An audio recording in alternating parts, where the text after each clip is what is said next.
Bon, on a eu une interruption. En fait, j'avais quelqu'un à la porte. Et puis, c'est très, très rare que j'ai des gens qui viennent chez moi cogner comme ça de façon impromptue. Puis évidemment, ben, j'ai un système d'alarme à 4 pattes. Et puis, là, c'était vraiment la panique générale. Je suis allée voir qui était à la porte. C'était une erreur, en fait. Le monsieur n'était pas au bon endroit. Donc, ça a créé tout un émoi pour rien. Je vais reprendre le fil de mon histoire. J'espère que je vais être capable de coller mes deux bouts de vidéo ensemble. Il faut savoir que mon téléphone, quand je n'ai pas d'option pause, ça, je comprends pas ça, mais j'ai pas d'option pause. Ce qui fait que je suis obligée d'arrêter. Après ça, je suis obligée de recommencer une deuxième vidéo. J'espère que je vais être capable de rabouter les deux bouts ensemble. J'espère. Alors, j'étais à vous dire que je faisais plusieurs fois le tour du festival plusieurs fois le tour des kiosques avant de me décider, puis je regardais les laines, je parlais avec les gens. Et puis, c'est juste vers la fin de ma journée que j'ai commencé à faire des achats. J'en ai pas fait énormément. J'ai été très, très sage. J'ai résisté à toute cette beauté laineuse, là, pour ainsi dire. Mais j'ai quand même craqué pour deux laines de deux personnes que je connaissais pas.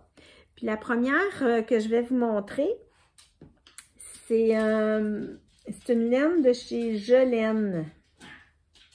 Moi, je connaissais pas Gelaine. J'avais déjà entendu parler sur certaines chaînes, là, mais je connaissais pas du tout sa laine, je connaissais pas ses couleurs, je connaissais rien. Puis là, ben, je suis arrivée là, à un moment donné, en fin de journée, il y avait un petit peu moins de monde, c'était un petit peu plus tranquille. J'étais capable de parler avec la teinturière. On a eu des beaux échanges et puis je vous dirais que j'aurais acheté le stand au complet tellement il a des belles couleurs, tellement le coup de cœur était total, là, disons. Mais là, j'ai quand même fallu que je me décide à acheter une. Excusez, je regarde mon chien qui est en dessous de la table. OK. J'ai été obligée de choisir un coloris et j'ai choisi ce coloris-là, qui est de la super fine Mérino. C'est une laine de grosseur sport. Et puis la couleur, c'est Rebelle. Puis là, je vais juste enlever je vais pas enlever l'étiquette, mais je vais vous montrer toute la nuance de cette laine-là. Avez-vous vu ça comme c'est beau? Là, on est, tu sais, automne, là. Automne, automne. Donc, j'ai vraiment craqué pour le coloris. Elle en avait d'autres, là. Elle avait entre autres un coloris qui était plume de paon, je pense, ou... Je ne sais plus. En tout cas, c'était beau, là. Mais il n'y en avait plus. En tout cas, il y avait beaucoup de couleurs qu'elle avait plus. C'est certain qu'on était quand même le samedi, là, après, en fin d'après-midi, il y avait déjà beaucoup de laine qui était déjà vendue. Alors, mais elle fait vraiment, vraiment des belles couleurs. Donc, j'ai acheté 2 écheveaux et j'ai dans l'idée de faire un love knot avec. Je pense que ça va être parfait. Elle m'a montré le rendu fini de la qualité de la laine. Donc ça, c'est de la super fine Mérino. J'ai jamais tricoté ça. Mais elle m'a montré le rendu d'un pull, d'un ranunculus, entre autres, qui a été tricoté avec la qualité super fine Mérino. Puis franchement, le drapé est magnifique. Le pull est de toute beauté, puis elle me disait, ben, le ranunculus puis le love knot, ben, c'est de la dentelle, c'est pas mal des tricots, des patrons relativement pas pareils, mais un peu dans la même catégorie, disons. Puis avec 2 écheveaux, ça va rentrer. C'est sûr que ce ne sera pas un love knot très, très long. Puis peut-être que j'irai pour une manche 3/4. On va voir, je vais voir. Mais j'ai bien l'intention de me faire un love knot cet automne avec ces couleurs-là, qui sont les couleurs d'automne par excellence, avec du marron, il y a du rouge, il y a du ocre, du gris, un peu de noir, il y a du caramel, enfin, toutes les couleurs y sont, c'est tellement beau. Vraiment, j'ai un gros coup de cœur pour la laine de Jolaine. C'est pas la dernière fois, c'est certain, c'est pas la dernière fois que je vais acheter de la laine chez elle. Elle est vraiment sympathique. J'ai vraiment apprécié les échanges que j'ai eus avec elle. C'était super intéressant. Et aussi, ce que j'ai acheté chez Twist, au Festival Twist, c'est parce que je disais, avant d'être interrompue par ma visite impromptue, qu'il y a une partie à l'intérieur, je pense que c'est un aréna ou un centre communautaire, là, je me souviens plus. Puis, il y a une partie à l'extérieur sous un chapiteau. Puis, à l'extérieur, c'est plus comme des exposants d'accessoires tricot, de paniers, de toutes sortes d'objets. Mais il y avait aussi quelques exposants de laine. Et puis, j'ai eu un coup de cœur, mais un coup de cœur absolument énorme sur la laine de Les Moutons de Richard. Donc ça, c'est une laine rustique de grosseur worsted. Il y a encore des brins de paille dedans. Là j'ai rencontré l'éleveur. Donc c'est Richard, c'est lui qui élève les moutons. C'est lui qui fait la tonte, je crois aussi. Et puis Daniel s'occupe plus de travailler là, la toison. Ensuite, il envoie la laine cardée, si je ne me trompe pas, là, je ne veux pas dire de bêtises, là, mais je pense que quand elle est cardée, après ça, il l'envoie en Ontario pour la faire filer. Et ensuite, elle revient à leur ferme. Et là, il la met soit en écheveau ou il fait aussi des teintures. Moi, j'ai acheté une laine naturelle. Un gris chiné. Donc, c'est une laine qui est très rustique. Puis, c'est 50% laine et 50% mohair. C'est pas de la 100% laine. Et, parce que là, lui, il y a des moutons, mais il y a aussi des chèvres à mohair. Donc, il fait un mélange des deux.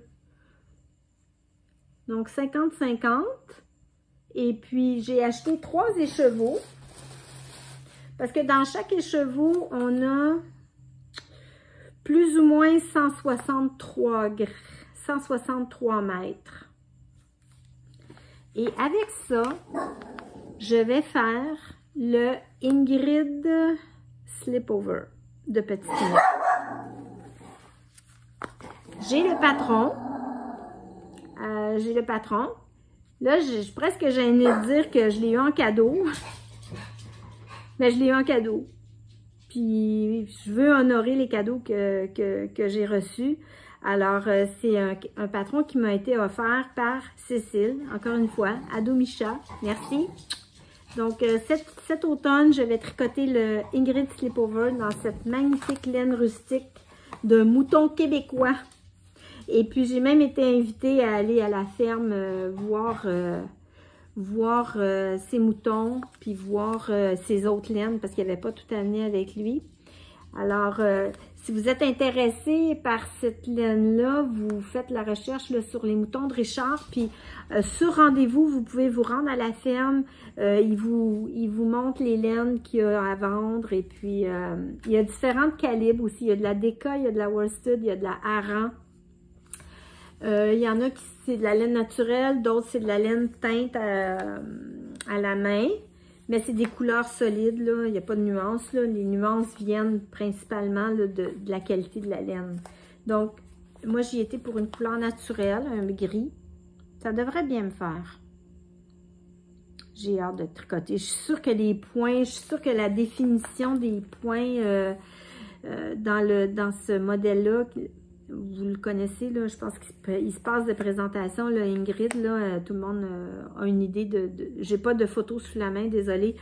Je suis certaine que c'est le genre de fil qui va créer une définition de maille, là, absolument fantastique, là, pour les différents points qu'il y a dans le projet. Je suis sûre et certaine que ça va être très beau. Ça pique. C'est pour ça que j'ai décidé de faire un slip-over avec, parce que je suis pas certaine que je mettrais ça sur ma peau. Je pense pas que je serais capable d'endurer une journée de temps un chandail collé sur la peau. Mais en slip-over ou en gilet ou en veste, c'est parfait. Donc, c'est les deux achats que j'ai faits au Festival Twist cette année. J'ai été très, très raisonnable, mais il y a le festival Pomme et laine au mois de septembre qui arrive à grands pas. Et au début, je ne devais pas y aller, puis finalement, dépendamment de la température, là, si le dimanche il fait beau, parce que c'est un festival qui se déroule sur 2 jours, c'est dans un verger dans la région de la Montérégie, ici au Québec, à Henryville très exactement. Puis si il fait beau le dimanche, parce que le samedi, je ne peux pas y aller, j'ai un engagement le samedi, mais si le dimanche, la température le permet, je vais aller faire un tour. Et puis, qui sait si je ne reviendrai pas encore avec des beaux petits trésors de laine pour continuer mes projets là, de cet automne. Donc, c'est ça que j'avais à vous dire concernant les tricots. Concernant la laine et puis concernant mon placotage là, tricotesque de l'été 2023. Et il me reste un dernier petit segment à vous entretenir, c'est le petit segment lecture. Donc, si la lecture, les livres, c'est quelque chose que vous n'avez pas envie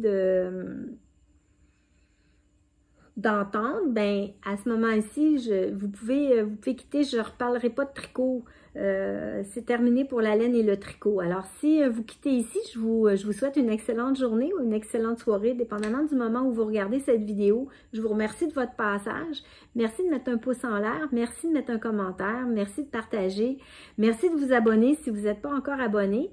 Et puis, pour celles et ceux qui restent pour le dernier petit segment, j'avais envie de vous parler d'une lecture que je viens de faire. C'est un livre qui a été suggéré. J'ai entendu sur une chaîne, c'est Tricot Meringue. Puis là, je me rappelle pas de son nom. Je me rappelle vraiment pas de son prénom. Je suis vraiment désolée. Mais si vous cherchez sur YouTube, là, elle a une chaîne qui s'appelle Tricot Meringue. Coucou si tu passes par ici. Merci pour tes partages. J'ai craqué sur le livre de Roxane Bouchard qui s'appelle « Nous étions le sel de la mer ». Et puis, pour moi, c'est une découverte. Je ne connaissais pas cet auteur-là, Roxane Bouchard. Et puis, le livre que je vous présente, « Nous étions le sel de la mer », d'abord, c'est le tome 1 d'une trilogie. Et puis, on suit les aventures d'un enquêteur policier. Et puis, c'est un roman c'est une enquête policière, mais pas que. On suit la vie de l'enquêteur qui s'appelle Joaquim Morales, et puis qui est un Mexicain qui habite au Québec et qui exerce le métier d'enquêteur. Et puis, mais le roman se passe en Gaspésie, à Caplan, très exactement, dans le village de Caplan en Gaspésie. Puis c'est l'histoire de l'enquête, là. C'est sur un fond d'enquête policière, mais ça se passe en Gaspésie, dans un petit village avec des pêcheurs, et puis il y a toute une poésie, il y a toute une poésie derrière les mots de l'auteur. Elle décrit la Gaspésie, elle décrit la vie des pêcheurs, la vie en mer, elle décrit la mer, là, c'est tellement beau, c'est tellement poétique, c'est beau, là. Je suis vraiment sous le charme de ce roman-là que j'ai lu très rapidement. Moi, quand j'aime quelque chose, quand je lis quelque chose puis que je l'aime, là, je peux plus le lâcher. Puis c'est un livre que j'ai commencé puis que qui m'a tenu en haleine tout le long. Puis je suis contente de savoir que c'est une trilogie parce que je ne le savais pas que c'était une trilogie. Puis c'est en écoutant un épisode de Tricot Meringue qu'elle vient tout juste de sortir. D'ailleurs, je vous invite à aller voir ses vidéos. Elle fait vraiment des beaux ouvrages tricot. Puis elle a toujours un petit segment lecture à la fin. Et puis c'est en écoutant le dernier épisode que j'ai su que il y avait une suite à ça. Il y a 2 autres romans qui sont comme une suite de ça. Là, je me suis dépêchée d'aller sur le site de ma bibliothèque et puis de le mettre en réservation, mais j'ai vraiment hâte de lire la suite.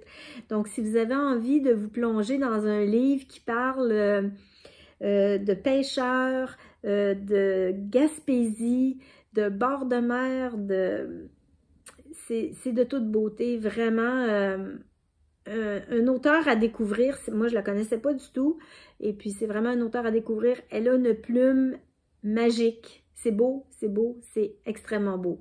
Donc, ça peut être une belle lecture de fin d'été. Si vos vacances sont pas encore... si vous n'avez pas encore pris vos vacances puis que vous avez envie d'un livre tout en douceur, même si c'est une enquête policière puis qu'on est un peu en haleine, on a hâte de savoir, on a hâte de voir là, comment ça va se dérouler puis c'est quoi la...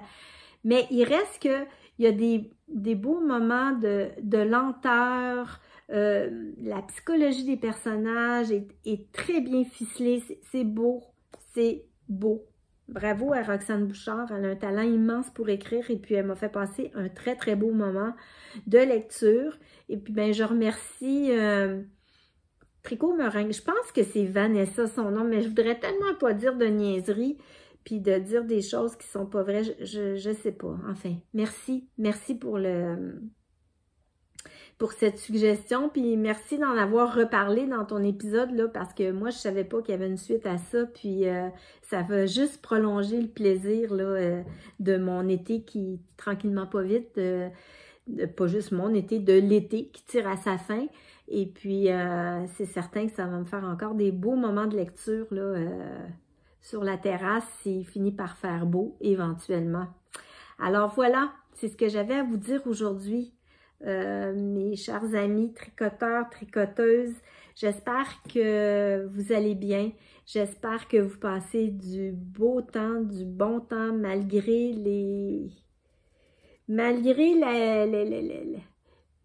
les mouvements très rapides qu'on voit là, se dérouler là, dans la société moderne, qui sont pas toujours en adéquation avec nos valeurs.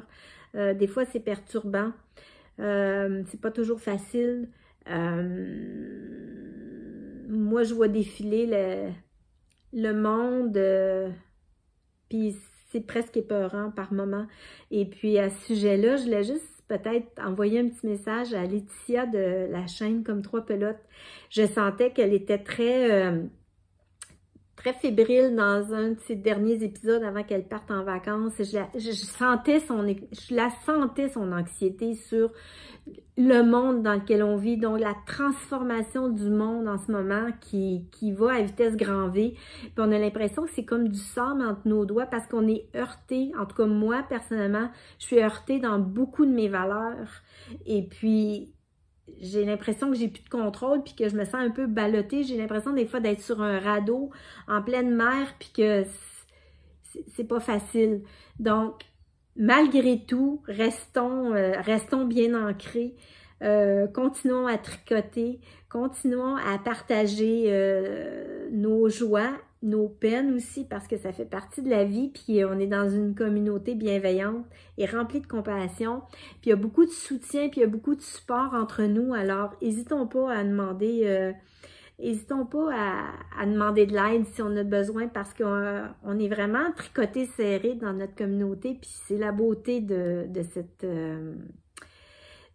cet univers-là.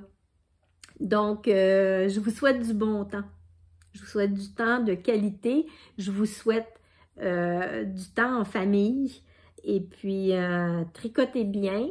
Amusez-vous, reposez-vous, prenez soin de vous, prenez soin de votre santé du mieux que vous pouvez. Je vous dis à la prochaine. Probablement, d'ici la fin septembre, j'aurai quelque chose à vous proposer en termes de contenu de podcast. Et puis, restez à l'affût parce que j'ai peut-être un petit projet pour le mois de novembre. Ça va être à peaufiner, je vous en reparlerai. Mais je voudrais faire quelque chose d'un peu spécial pour le mois de novembre, qui est souvent un mois plus tristounet. Donc, on va voir. Donc, merci de liker la vidéo. Merci pour vos commentaires. Merci de tout cœur. Je vous embrasse, je vous aime. Je vous souhaite une excellente journée, une excellente soirée. À bientôt. Bye bye!